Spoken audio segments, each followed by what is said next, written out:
Hey everyone, and welcome to this explainer. I want you to take a second and remember the massive, world-shaking fallout of companies like Enron or Wirecard? The sudden collapse, the literal billions of dollars just lost overnight? Well, it all essentially comes down to the one absolutely crucial document we're going to dissect today, the final audit report. We're going to step into the shoes of the ultimate financial judge to decode this high-stakes, make-or-break verdict that wraps up every single audit cycle. It's a highly technical, rigorous evaluation, and trust me, it can completely alter the course of a business. So think about it. What actually happens when the numbers lie, or, even when they just kind of obscure the truth? The auditor really acts as a financial detective here, and their final verdict carries an incredible amount of power. I mean, it can validate a company's reputation and secure an investor's fortune, or it can absolutely shatter both of those things in a single instant. This final report is the ultimate distillation of months of intense investigation, complex testing, and deep professional skepticism, all boiled down into just a few critical paragraphs. Okay, let's map out exactly what we're going to cover today. First, we'll look at the auditor's final verdict. Second, decoding modified opinions. Third, materiality and pervasiveness. Fourth, CAMs and matter paragraphs. And finally, group audit ripple effects. Let's jump right into part one, the auditor's final verdict, and establishing the baseline of financial truth. Now, before we start diagnosing all the problems, we really need to know what a healthy baseline looks like, right? Enter the unmodified opinion. This is the gold standard. When an auditor issues one of these, they're formally declaring that the financial statements are presented fairly in all material respects and perfectly align with the applicable financial reporting framework. It's the ultimate baseline of trust. It essentially tells the market, hey, we looked, we tested, and everything here represents reality. But what happens when reality just doesn't match the paperwork? Which brings us to part two, decoding modified opinions. This is where we look at what happens when the symptoms of a problem start to appear. And that leads us directly into part three, materiality and pervasiveness. These two concepts are the diagnostic hinges of the entire audit. To really grasp how audit modifications work, we've got to look at how things are weighed. Think of these as the scales of justice in an audit. Every single error, omission, or missing piece of evidence is judged against two main criteria. The first threshold is materiality.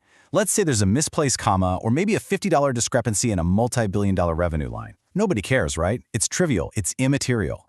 But if a misstatement or omission, either on its own or combined with a bunch of others, would actually cause a shareholder to buy, sell, or hold their stock differently, boom, it crosses the line. It becomes material. It actually matters.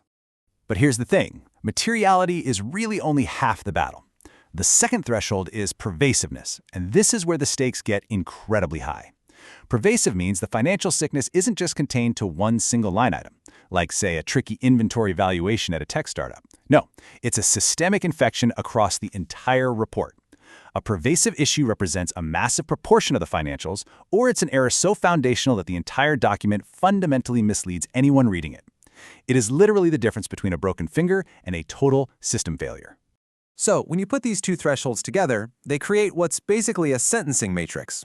On one side, you have the actual problem. Either the auditor found a straight-up misstatement, or they just couldn't get the necessary evidence. On the other side, you have the severity. If an issue is material, but it's contained, meaning it's not pervasive, you get a qualified opinion. It's kind of an except-for warning.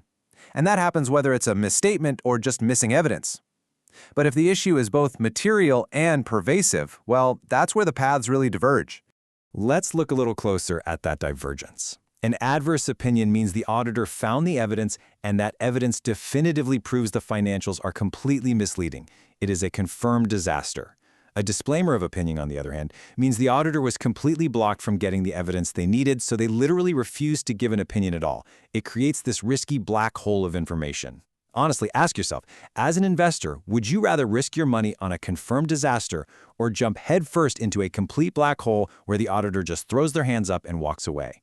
They're both absolutely devastating, but for totally different reasons. Moving on to part four, CAMs and matter paragraphs. It's time to start reading the fine print. Now, sometimes an audit does result in an unmodified, totally clean opinion, but man, the journey to get there was incredibly rocky. To signal this context to the public without ruining that clean opinion, the auditor uses their megaphone, the key audit matter, or CAM. A CAM doesn't mean the company failed. Not at all. It just gives shareholders transparency into the absolute biggest headaches the auditor faced. Like, if valuing some complex derivatives took 400 hours of agonizing debate, the auditor includes a CAM to say, hey, the numbers are fine, but you should probably know this specific area was incredibly difficult to verify. And then we have the matter paragraphs. It's super important to contrast these two directly. An emphasis of matter paragraph points a massive spotlight at an existing fire.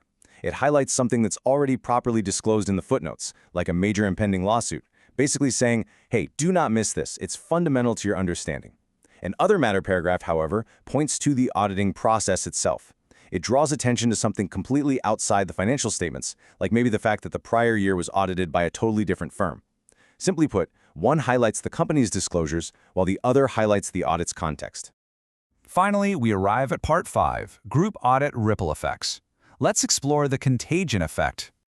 So, what happens when just one subsidiary company, just one tiny component of a massive global conglomerate, catches a financial virus?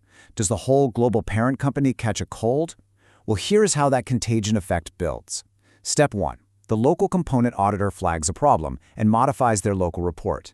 Step 2 is the firewall. The group auditor steps in and assesses if that specific local misstatement is actually material to the entire consolidated global enterprise. And then step 3 is the final decision. Look, $1 million error is catastrophic for a small subsidiary, but it might literally just be a rounding error for a $1 trillion parent company.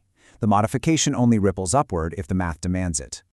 All right, we've covered a lot. We looked at the baseline, the modifications, the critical thresholds of materiality and pervasiveness, those megaphones used for context, and of course, the group ripple effects. But as we wrap up this explainer, I really want to leave you with one vital provocative question. An unmodified opinion guarantees compliance with reporting frameworks, for sure, but does it guarantee business success? An auditor can give a perfectly clean bill of health on the historical numbers right before a company's entire business model becomes totally obsolete. The audit is a rearview mirror reflecting the past. It is absolutely not a crystal ball predicting the future. Keep that in mind the next time you're reading a financial verdict. Thanks for joining me, and keep questioning those numbers.